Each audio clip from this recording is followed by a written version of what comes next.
Hi అండి. Today పొదరిల్లు episode ఏం జరిగిందో చూద్దామా. మన శైలుని ఇంట్లో వాళ్ళు హెరాస్ చేస్తున్నారని చెప్పేసి మన కేశవ దింపడానికి వెళ్తాడు కదా. వెళ్ళేటప్పుడు తన పోలీసులకు కంప్లైంట్ ఇస్తుంది. తన ఇంటికి వెళ్ళేసరికి కరెక్ట్గా వచ్చేస్తారు పోలీసులు. ఏంటి వీళ్ళేనా బాదుతున్నారా, కొట్టి చంపేస్తున్నారు మేడం అంటే, ఏంటి ఎందుకు కొడుతున్నారు అని అంటూ పోలీసు ఆవిడ అడుగుతుంది. బండబూతులు తిడుతున్నారు మేడం, మా నాన్నగారు కాదు, మా అమ్మ మా అన్నయ్య. అవునా, ఏమనుకుంటున్నారు, జైల్లో వేసేసారి కుమ్మమంటారా ఏంటి అని అనేసరికి అది కాదు మేడం అని అంటే, చూడండి దీని సంగతి చూసారా మేడం, మీ ముందే అలా అంటుందో మా అమ్మ అంటే, ఏంటి పెన్ను పేపర్ పట్టరా అని చెప్పేసి వాళ్ళ అన్నగారు చెప్తుంది. ఎందుకు మేడం, మరి చెప్పింది చెయ్యరా అని అంటే, వెళ్ళి నా వల్ల కానీ, మా అమ్మ వల్ల కానీ, మా నాన్న వల్ల కానీ నా చెల్లికి కొట్టను, ఒకవేళ కొట్టినా తిట్టినా ఎటువంటి హెరాస్ చేసినా సరే మేమే బాధ్యతలో లేదు, అప్పుడు కానీ మేమే బాధ్యతను అని చెప్పి రాసి నువ్వు మీ నాన్న సంతకం పెట్టండి రా అని అనేసరికి భయపడుతూ పెడుతూ ఉంటారు. పెట్టేసరికి ఇంకా అసలు భయపడిపోతారు. ఇక నుంచి ఆ అమ్మాయి మీద ఏగ వాలినా కూడా మీదే బాధ్యత, అర్థమవుతుందా అని అనేసరికి వెళ్ళిపోతారు. ఇంకా వెళ్ళిపోయాక బుస్సుకి ఎలా ఉందో ఏంటో అని చెప్పేసి మన కేశవ కంగారు పడుతూ ఉంటాడు. ఇంకా మన బుస్సు వచ్చి గబగబా టీ సమోసా అన్నీ లాగే తినేస్తుంది. ఏంటి బుస్సు, ఇంటి దగ్గర కొట్టారా నేను దింపొచ్చాక అంటే, లేదురా, అవును చాలా కుట్టేశారు అనేసరికి, నన్ను బాగా గదిలో పెట్టి కుమ్మారనేసరికి వాళ్ళ సంగతి నేను చెప్తాననేసరికి నవ్వుతూ ఉంటుంది. ఎందుకే బుస్సు అలా నవ్వుతా ఉంటే, నేనేం చేయలేదురా, నేను వెళ్ళి కేసు పెట్టాను అంతే. వాళ్ళు వచ్చి మా అమ్మ నాన్న మా అమ్మ మా అన్నయ్య చేత లెటర్ రాయించుకుని నా మీద ఇలా జరిగిందని చెప్తూ ఉంటుంది. చెప్పేసరికి ఇలా కూడా చేస్తారా అని అంటూ, బుస్సు నువ్వు అంటే నాకు చాలా ఇష్టం పెరిగిపోయిందే, నువ్వు ఇలా చేసావా అని అంటూ చాలా దగ్గరికి తీసుకుని బుస్సుని చాలా ప్రేమగా ముంగీసా బుస్సు అంటూ ఇద్దరూ మాట్లాడుకుంటూ ఉంటారు. ఇంకా ఇంటి దగ్గర చెప్పిన విషయం గుర్తుంది కదా అంటూ విషయాన్ని అంతా చెప్పుకొచ్చేసరికి వీళ్ళు కంగారు పడతారు. నాన్న మీరు నన్ను ఏమీ అనలేదు, అమ్మ అన్నయ్యే, అందుకనే నేను ఇలా చేశాను అని అనేసరికి ఇంకా అసలు ఎవరు కూడా మాట్లాడరు. ఇంకా ఎలాగా ఏదైనా చేస్తే చాలు, ఇంకా దీని సంగతి ఎలాగా అనుకుంటూ ఇంకా ఇంటి దగ్గర మన పెద్ద వాళ్ళ ఫ్యామిలీ అందరూ మహాలక్ష్మి, చక్రి, కేశవ, కన్న, నారాయణ అందరూ భోంచేస్తుంటారు. అన్నయ్య బుస్సుకి ఎలా ఉంది వాళ్ళ కన్న అడుగుతాడు. వాళ్ళ నాన్న అమ్మ నాన్న తిడతారేమో కొడుతున్నారేమో అంటే, అవును కేశవ నిజమే కదా అంటూ మన మహాలక్ష్మి కూడా అడుగుతుంది. నవ్వుకుంటాడు.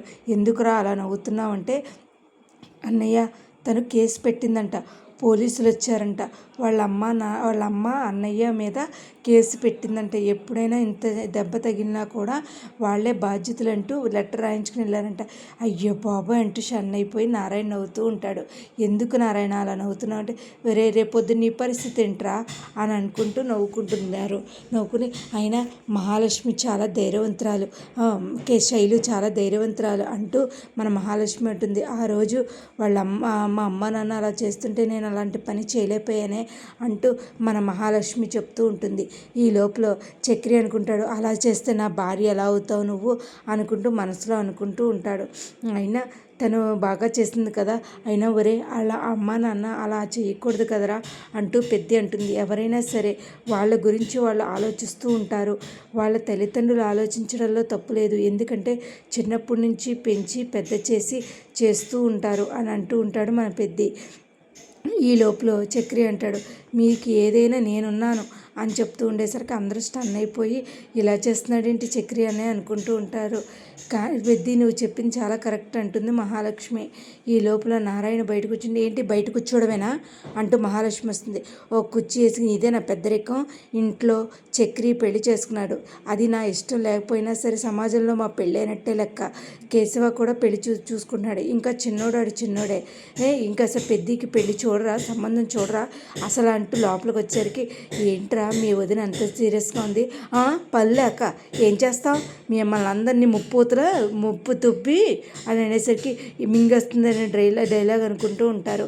ఇంతకీ చాలా మేము మీకు అన్నీ వండి పెట్టాలి, మీకు అన్నీ చెయ్యాలి, మీ అన్నయ్య అన్నీ చెయ్యాలి, అన్నీ చేస్తే తప్ప మీ విషయాలు చూసుకుంటారు, మీరేమో బుస్సును ఎత్తుక్కుంటారు, మీరేమో పెళ్లి చేసుకున్నారు, వీడైతే ఇంకా ఇంకా చూసేసుకుంటాడు అని చెప్పి, వదిన ఏం జరిగింది చి ఎవరే పనికి మాలినోడా అంటే ఏమైంది వదిన అంటే మీ సంగతి మీరే చూసుకోవడమేనా అంటూ ఎరగపడిపోయి చాలా తిడుతూ ఉంటుందండి. తిడుతూ ఉండేసరికి అన్నయ్యకో సంబంధం చూద్దాం, పెళ్లి చేద్దాం అనేది లేదు అంటే ఇంక వెంటనే కూడా మన కేశవ ఇద్దరు మా చక్రి బైక్ మీద వెళ్తూ ఉంటారు. ఒరే తిట్టేస్తుంది అనుకున్నాను రా, ఏం జరుగుతుందో ఏంటో అని అనుకుంటూ ఉంటారు. ఇంతకు చూస్తే మన మన పెద్ది వెంకీ సినిమాలో, మన వెంకటేష్ సినిమాలో లాగా కాయగూరల మధ్యలో ఆడవాళ్ళ మధ్య నుండి అక్క ఈ బెండకాయ పులుసు ఎప్పుడు ఈ బెండకాయ పచ్చడి ఎట్లా పెడతారు, తమ్ముడు ఇట్లా పెట్టాలి అట్లా పెట్టాలనుకుంటూ అందరూ ఇదేంటిది ఆడవాళ్ళ మధ్యన ఎలా మాట్లాడుకుంటున్నారు అని అనుకుంటూ మన కేశవ చక్రి బాగున్నారా బాగున్నారా అని చెప్పేసి అనుకుంటూ వచ్చి అన్నం తీసుకెళ్ళిపోతారు. అన్నయ్య ఏంటన్నయ్య, ఒరే నేనేం చేస్తున్నాను రా, కాయగూరలు కొనుక్కుంటున్నాను కదా అని అంటే, రా అన్నయ్య తర్వాత చూద్దాం అని చెప్పేసి తీసుకెళ్ళిపోతారు. తర్వాత మన పెళ్ళిళ్ళ పేరైని పిలుచుకొచ్చి ఎలాగైనా సరే మా అన్నయ్యకి సంబంధం చూడండి అని చెప్పేసి చెప్తూ ఉంటారు. ఇంకా సంబంధం చూడటానికి మీరేమో సంబంధం అంటారు, అతనికేమో నచ్చదు. ఇవన్నీ ఏంటయ్యా ఏదో విధంగా తెలుసుకోవాలి కదా అని చెప్పేసి, ఏమండి ఎలాగైనా మా అన్నయ్యకి సంబంధం చూడండి అని చెప్పేసి మన చక్రి కేశవ మహాలక్ష్మి ఇచ్చిన వార్నింగ్కి చెప్తూ ఉంటారు.